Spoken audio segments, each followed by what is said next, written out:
সাবেক আইজিপি ও র্যাবের সাবেক ডিজি বেনজির আহমেদের আক্রোশে নিঃস্ব হতে বসা ১৬০টি পরিবার মানববন্ধন করেছেন।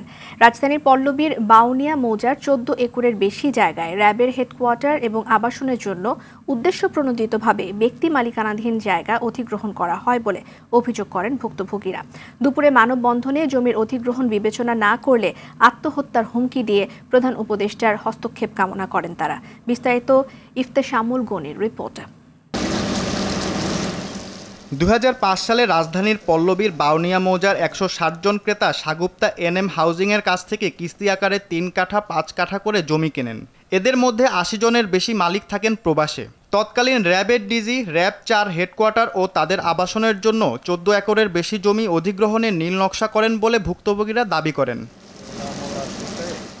ষাটঊর্ধ্ব লিয়াকত খান জীবিকার তাগিদে জীবনের অর্ধেক সময় পার করেছেন বাহরাইনে। ক্যান্সারে আক্রান্ত স্ত্রী নূর নাহার ও ২ ছেলেকে নিয়ে বসবাস করেন পল্লবীতে। জীবনের শেষ সম্বল শুধু এই জমিটুকু। লিয়াকতের মতো আরও অনেকেই আছেন নিদারুণ কষ্টে। টাকার বিনিময়ে আমরা এটা নিছি, এটা তো দেওয়ার জন্য না, এটা আমরা নিজেরাই থাকার জন্য করছি। সরকার চাইলেই এভাবে নিতে পারে না। সাবেক র্যাবের প্রধান বেনজির সাহেব ওনার আক্রোশে সকল লোক বাংলাদেশে জানে, সকল লোক জ্বলে পড়ে ছারখার হয়েছে।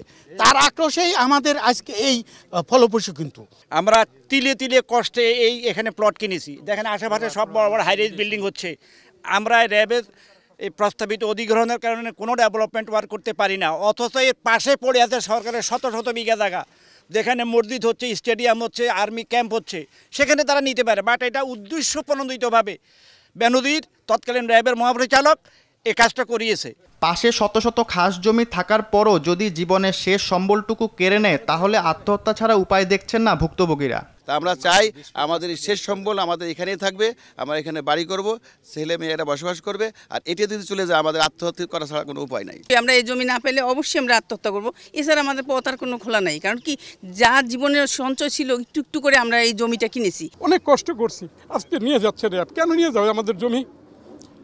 এই জন্য কি বাংলাদেশ মাননীয় প্রধান উপদেষ্টার প্রতি আমার অনেক আমি জোরহাত করে বলতেছি, দয়া করে আমাদেরকে আপনি বাঁচান। আমরা ১৬০ জন লোক অনেক ক্ষতিগ্রস্ত হয়েছে। বিষয়টি মানবিক দিক বিবেচনা করে সুবিচার নিশ্চিত করতে অন্তর্বর্তী সরকারের প্রধান উপদেষ্টা ডক্টর ইউনূসের হস্তক্ষেপও কামনা করছেন তারা। অবৈধ অধিগ্রহণ। ইফতেশামুল গনি, RTV, ঢাকা।